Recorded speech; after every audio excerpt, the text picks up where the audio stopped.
everyone, and welcome back to my channel. If you're seeing my face for the first time, my name is Esther, and today on FFTL Inspired, we'll be learning so much about women, especially on our health. And we have a special guest in the house. I know you can see her already. You can see how beautiful and gorgeous she is. Very soon she'll introduce herself to us. She'll tell us what she does, and I'm sure all of you are, you will be happy to know more about her. You'll be happy to know about her profile. But today she's going to be talking to us through a lot of things that affect women's health and how we can better improve our health. So without further ado, let me introduce my guest to you. She goes by the name Mrs. Kehinde Igbarola. Thank you so much for joining me here today, man. So good to have you. You're most welcome. Thank you. So please introduce yourself to us, what you do. My name is Kehinde Igbarola. I go by Kenny, and I'm happily married with 3 wonderful children and to the best man in the whole world. I've been a nurse for the last 17 years, and I have a 16-year work history with mental health and rehab. Wow. So when it comes to health, yes, I'm all about it, especially with me being a breast cancer survivor. I have so much that I've done research on that I feel like can use to impact you and educate you more on how we need to keep ourselves strong and healthy. Wow. Guys, I hope you caught that. She's a breast cancer survivor. You know, the incidence of breast cancer today is something that affects women a lot. Yes. And I think most of it comes from, correct me if I'm wrong, it comes from the area of not detecting early. Do you want to share like a bit of your experience with us and lessons that we can pick from that? Yes. When it comes to the breast cancer, being a nurse, I never, you never expect things like that to happen to you. I'm going to be very honest with you all. I never did any of the breast exams, which is required of us every month. I never did it. So every month? Yes, every month after your menstrual cycle, you're supposed to feel the breast. Wow, I never knew that. I'm hearing that for the first time. I've known that, but being a nurse, I never got into it. I just thought that, okay, they say you should do that for a period from time to time, but every month after every month, it's very, very important because early detection is a key. For me, I was grateful to God that I early detected it. I went to the doctor, and the doctor told me all these malignance, it's all this and all that. And I was just strong about it because I have God on my side. And what I did was, what do I need to do? What is the next level? Let me go. Just what's any day? Advise me. I need to go for surgery. To cut a long story short, I never had to get chemo because it was caught early and it had not spread everywhere. So it's very, very important. I see that a lot of women, like you rightly said, are not taking advantage of their health. This is my body, it's my body. It's a temple of the living God. And there's a great expectation of us to make sure we keep ourselves, strong and healthy at all times by doing the needful, as they advise. The American Cancer Society, so many, the breast cancer, all these societies are giving us clues as what we need to do to prevent ourselves from, having these things and God forbid to die from them. So ladies, you've heard this, ensure that you check your breast every month after your period cycle. So what are the things that we need to watch out for? I know we're supposed to watch out for like hardness. Hardness, exactly. Any drainage, any kind of drainage, any kind of lump. It doesn't matter if it's soft, because some people say they have a fibrocystic breast. Really, I would still advise that you check it and have it checked out. You can't just feel it yourself and say that, oh, this is what it is. Like when I felt mine, I knew it was cancer because in nursing school we've had to press it and do all that. So I knew it, but my thing was I had to act fast. And that's what we need. A lot of people, I'm sorry to say, especially from my area, everybody says, God forbid it's not my portion. It was never the portion of some of us that had it until it became my portion. No one asked for it. And when it comes to cancer, cancer in the past was based on history, but now it's not based on history anymore. It's unfortunate. You see people with no history, like with myself, 0 history. They checked it to the 3rd, 4th generation. No history. Right, nothing. There was nothing. So it can happen to anyone at any given time. Basically, we just need to be on the lookout. Exactly, we need to. Because I heard of a young girl, the age of 17, that was diagnosed with breast cancer. Wow. And you're thinking she had basically like a nodule. She's not even, and she had breast cancer. So it's something I was really excited when you talked about the girls as well, because if we have young girls as well, we need to start paying attention to their bodies and teaching them how they need to feel for things and make sure there's no lump, nothing, no drainage, nothing strange is happening to their body. So something else that I know that has been an issue of concern that a lot of people are not paying attention to is about our pelvic and going for pelvic examination. Now, can you please enlighten us why do we need to go for pelvic examination, and what does it help us to know? And is it every woman that needs to go for regular pelvic examination? Yes, when it comes to the pelvic exam, it's actually part of the well woman exam that we're supposed to have every single year. And basically, when it comes to the pelvic exam, it's basically the doctor is looking to find if there are any issues with any of our female organs, which is our ovary, the fallopian tube, the cervix, the vagina. Those are different areas. So when you do the pelvic exam, that's a way for them to detect that something is wrong. We've had situations where people have come to the doctor at the age of, in their 40s, and they have a vaginal prolapse. It's dropping. Vaginal what? Prolapse. Wow. That means it's detaching, it's coming out. So there's a lot of things that we need to. The pelvic exam is it's a part of the well women exam. And I would advise you, please, every year, go for your well women exam. It includes the pelvic exam, and also it includes the pap smear, which is used to detect if there's any kind of cancer in the ovaries, the cervix and all that stuff. It's very, very important. But with the pelvic exam, it's very, very important for you to do it yearly. If you do, everything is based on your medical history as well. If you've had issues down there, yes, they'll probably do it as often as possible. But now that they have the pap smear, it's once a year. It's once a year that you have to do it. So when you go once a year, your gynae will tell you if you need to do it more often, and then you can do it more often. But for right now, it's a yearly exam, and it's very important. It may be a little uncomfortable, I know. I don't think it's so bad. I've had it, and I know before I had this fear because a lot of people say, it's so painful, blah, blah, blah. But after I finished doing that, I was wondering, is that all? It is, I'm telling you, anytime I'm thinking about my well women exam, I'm thinking about the pelvic exam, I'm thinking about the pap smear and the insertion of that spatula. For some people like me, I'll get like, but it's really, really good, because what they do is they swab in there and then they check it to make sure there's no form of malignancy or any form of anything growing. And so it's really, really important. Well, the pelvic exam, I know of someone that was able to, she went in for the pelvic exam and they found out that her cervix was open. So what are we saying? With the cervix open, she can never get pregnant. She cannot ever get pregnant. So they have to fix that, so it's very, very important. I know it can be a little challenging going through all that, but it's once a year. For you, prevention is better than cure. Yeah, definitely. So the earlier you act, the better. You won't have to suffer from all these things. And I know a lot of women feel like, I'm not married yet, I don't need to go to the gynae. Like my own gynae experience, my first gynae experience, I had with them because I was having some pains. Not like I was married, and so my general practitioner referred me to a gynae. And so from there, I now realized that it's not really important to be married before you go see a gynae, because I feel like in Africa, we always associate going to the gynae with you trying to get pregnant, whereas there are a lot of other things that are surrounding women's health that we really need You're to. so right. So I just wanted to speak to a bit more about that. Like, okay, from what age do you recommend that women or girls should start going to see gynae? As young as the age of 15, as young as when they start having periods, because we've had young girls that are having a lot of heavy periods, and these are our indicators for fibroids. Sometimes they are growth. So I'll say from age 15. Like she said, I always advise ladies before they even get married that it's important for you to go for these tests, exams. Make sure you're fine, because the natural thing in some part of the world, if the woman is not getting pregnant, guess what? The woman has issues. Yes. But if we have an ongoing treatment plan where we've been seeing a doctor and everything is checking out fine, you won't have to worry about that. It's very, very important. It starts at any age. I was just sharing with her when we had a little break that 15-year-old was diagnosed with cervical cancer. So it's really, we don't know what's going on. If it's the water, nobody knows. But 15-year-old. Yes, 15-year-old. So that's it's important. When we see some of the girls that are heavy, busted, it's important that they start feeling. It's very, very important.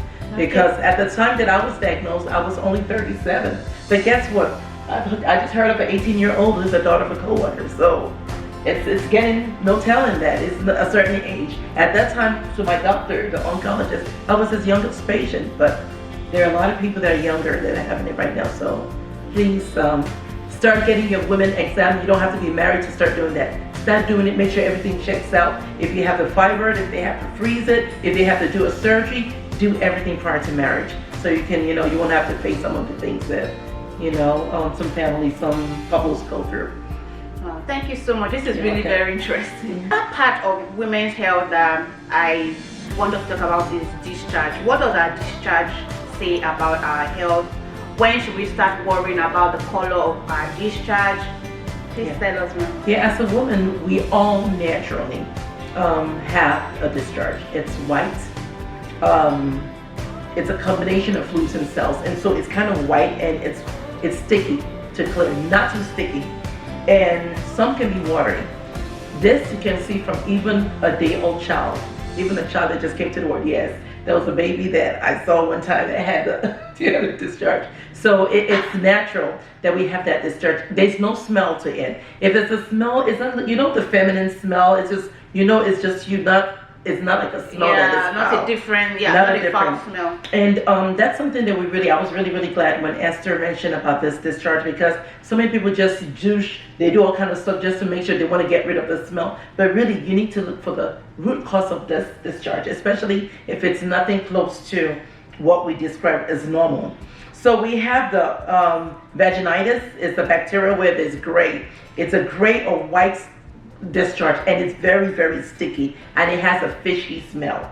We all know what fish smells like. If I were to start cooking fish right now, I don't need you, everyone can smell it. So when there's a white, you know, white or yellow discharge that's very thick and it has a fish smell, you have vaginitis, which is an infection. It's very important that you report it. Don't be ashamed. People get all these things anytime, so make sure to report it.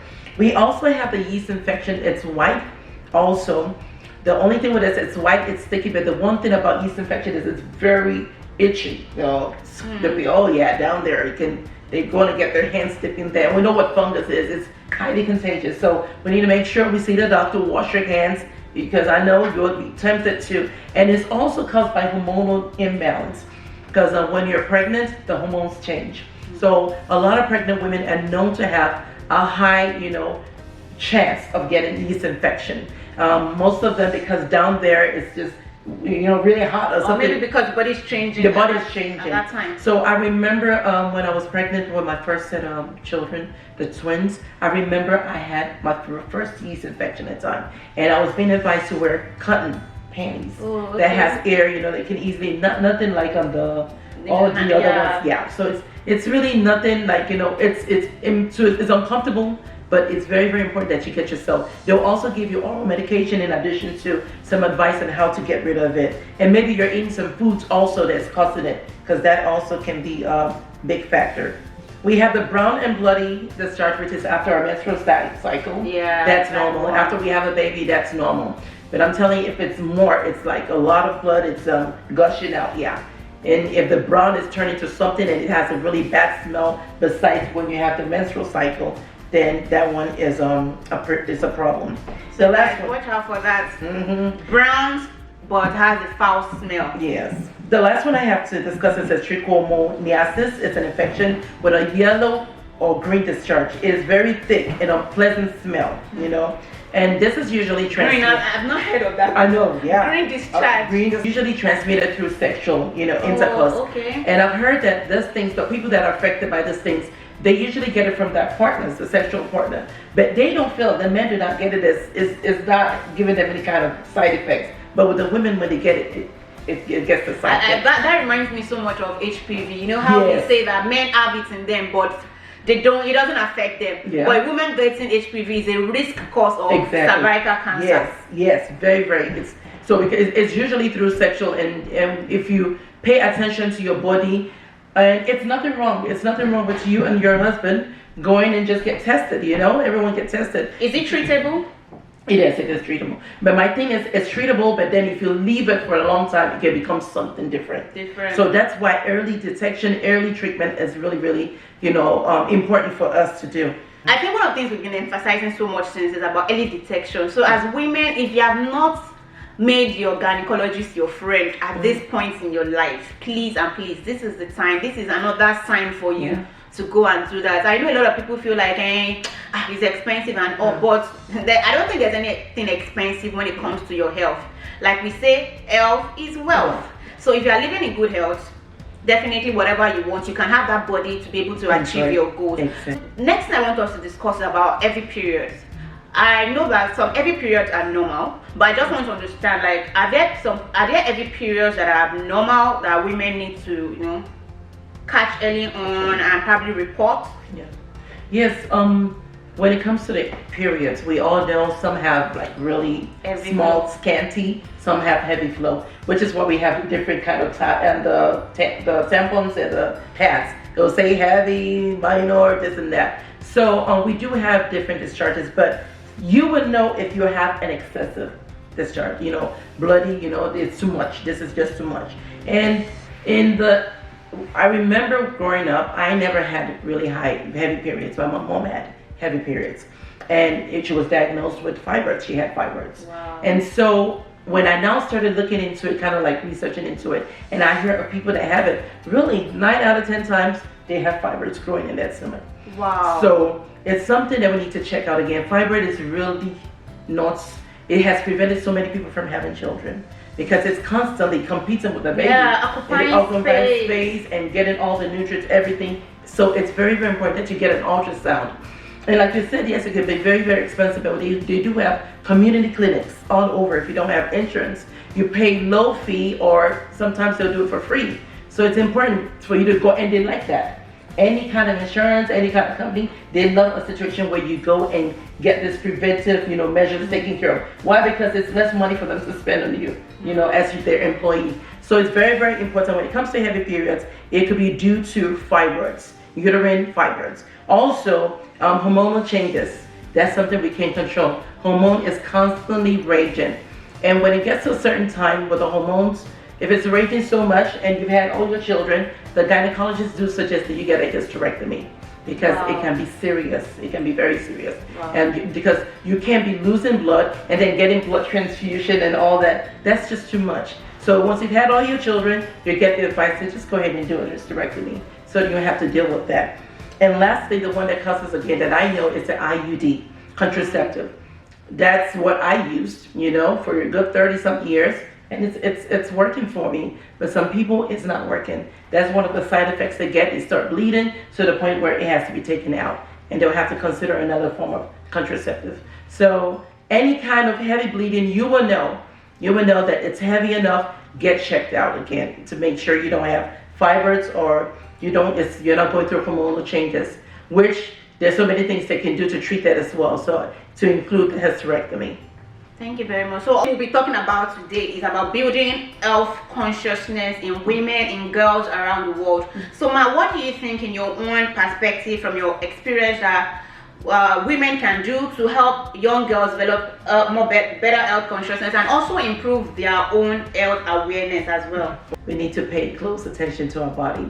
Our body is like a machine. When you use it gets to a point where it just packs up. So we need to pay attention to every part, every aspect of our body. Make sure if we see any kind of changes, if I just break out, I'm breaking out, my face is all full of acne. Why? That's something you need to take. Why am I breaking out? What's this? We need to find out. We should not brush things away. We should not get in the habit of just using our own self-medicate ourselves. We need to get it checked out. We need to be able to do some studies on our own. There's so many resources out there. We see the videos of young ladies like Miss Esther here telling us on how to do this, how to do that. We need to get into it. We need to go onto this WebMD, go to all this American Cancer Society, Diabetic Society. Let's go there and get some info, some tips from there. Reduce anything that can cause stress. Stress would mess up our hormones. Women, we have hormones. I said, you will know a woman that has raging hormones because she'll be everywhere. At the stage where I'm, hitting my menopause, and it's like, oh my world, women are I think that one is a whole different topic. I pray for the day that I will stop having my period. And now with this menopause, I almost prefer the one I have before. Is it that bad? It's bad. It's like you have heat coming from nowhere. From the inside, it's just, it can be really, so we need to know about this thing so when we have it, like with me, when I just yesterday or 2 days ago, I had it. All I did was you knew about it. I knew about it, so I just went and took some ice and I just cooled myself down. So not that I'm shaking up. I know exactly what to do because I learned about what I need to do in a case like that.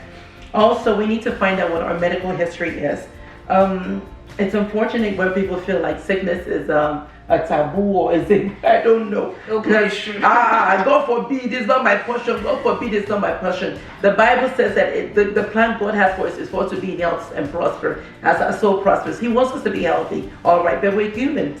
You know, we have things that happen. When it comes to blood pressure, my blood pressure right now is different from Esther's. You know, and the next minute when I get up, my blood pressure is different. So the earlier you check it, if you haven't had family history of high blood pressure, family history of diabetes, family history of cancer, any kind of disease, the best, it doesn't mean that you're gonna have it. Start walking against it. Especially for people who have history. Exactly. Look at, build it out, you know, look out for it. You have to look out for it. It's like breast cancer. Breast cancer in the past, like I said, it's not based on history now. I don't know what's going on. But breast cancer in the past, if the grandmother has cancer, the aunt has cancer, yes, 9 out of 10 times, that niece is going to have it too, or the daughter. Every female, it happens on the maternal side, not really the paternal side. So it's very, very important for us. Like heart disease, you'll be amazed. Someone that's had lived their life all this time, guess what? They just get hit by heart problem. Because it's in the history of the family. That person had all this while, and they did nothing about it.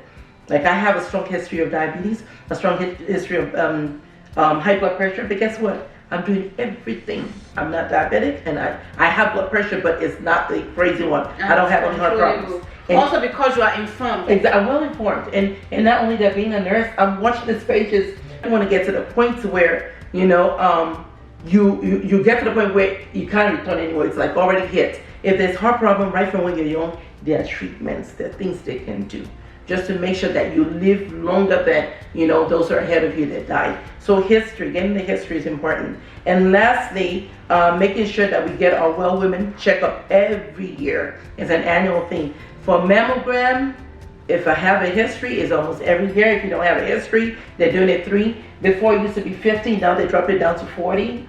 We need to be well informed. These are things we don't know. And God forbid we don't want it to hit, and then we'll now start doing research. So let's start doing the research. Thank you very much. So another thing I want us to talk about is the role of food in women's health. Like what kind of food do you advise that we eat or do not eat, and how important is our food to our health as women? Yes.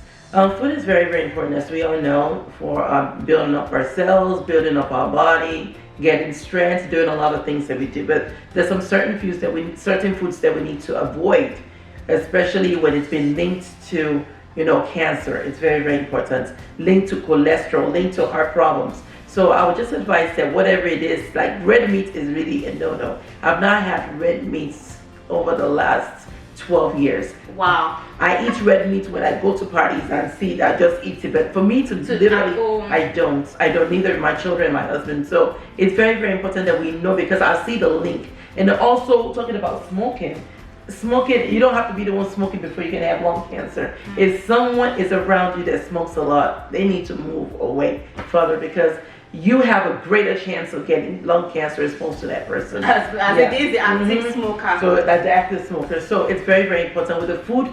You know, we were discussing when we had a short break how we need to start looking at our food labels and how much of this is cholesterol, how much salt. Because if you have a lot of salt intake, you know, it's going to affect your blood pressure. We have a lot of our older people that believe in all these spices. The spices are good because it brings flavor. But then when it gets too much and the salt intake is too high, it's not good for us. So I would just advise that we pay close attention. The food we eat sometimes is what's causing problems. So let's do more research.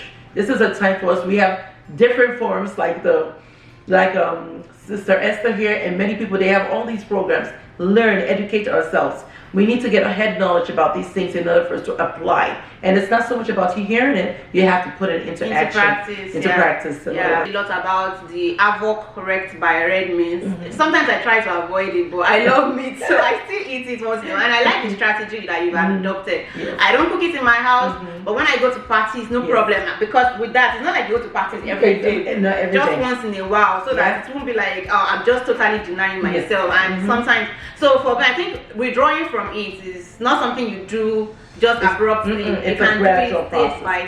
Stage by It's stage. gradual. And the same thing with your children, you know, a lot of things that you educate your children on is what really they're going to grow up doing. Yes. If they, you know, they adopt a healthy lifestyle in the area of eating and all that, eating habits, they grow up like that. So what we do, whatever we practice, make sure our children are actually do the same thing, because it breaks my heart when we see a lot of parents indulge their children Ice and cream, they get chocolate, yogurt. and they get on the obese side. It's not helping the children. It's not. I know we're loving, we're trying to tell them we care, we can give them everything, but we need to be careful, because these things lead to health problems, and it's God forbid that we'll see our children suffer, you know. So it's important that we pay attention to our food intake and drink lots of water. You can never feel, when it comes to water, if you drink water, you lose weight naturally. You don't have to get on the treadmill. Just keep drinking lots of water. Garlic, all these things, introduce them. Thank you. So drink water and mind your business. Yes, Knowledge is power. Ladies, visit your gynae regularly, as you've heard. Get your well woman check every year. Very important. I hope that you've enjoyed this interview. If you have more questions, please leave them in the comment section below. If you'd like me to interview her again, she's a nurse here in the United States of America. Probably you want to know about nursing, you want to know about faith, you want to know about family life or marriage. You can leave your questions and thoughts down below. Probably we'll do a live session later. And whatever you guys want, let me just know. Leave them in the comment section below and we'll address it. So thank you so much for hanging out with us today. This has been a very enlightening one for me. Stay winning, stay informed, and keep taking care of yourself. If you don't take care of yourself, nobody can take care of you for you. So I'll see you in my next one. From me and bye. our guest for today. Bye.